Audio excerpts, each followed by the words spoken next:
আসন্ন ত্রিস্তর পঞ্চায়েত নির্বাচনকে সামনে রেখে প্রদেশ তৃণমূল কংগ্রেসের মরাগাঙ্গে জোয়ার আনার প্রচেষ্টা।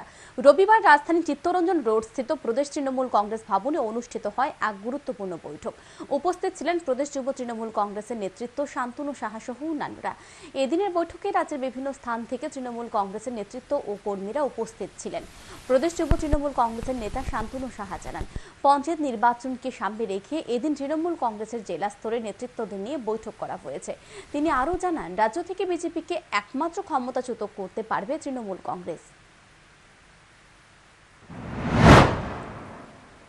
আসন্ন পঞ্চায়েত নির্বাচনকে সামনে রেখে আজকে আমরা তৃণমূল কংগ্রেসের পক্ষ থেকে আজকে ত্রিপুরার প্রত্যেকটি জেলা থেকে জেলা নেতৃত্বদের নিয়ে আজকে আমরা সাংগঠনিক বৈঠক করছি যে আগামী দিন পঞ্চায়েত নির্বাচনে যে আমাদের তৃণমূল কংগ্রেসের হয়ে যারা প্রার্থী দেবে তাদের প্রার্থী দেওয়ার বিষয় নিয়ে সমস্ত ব্যাপার নিয়ে ইলেকশনের ব্যাপার নিয়ে আজকে আমাদের সাংগঠনিক মিটিং চলছে।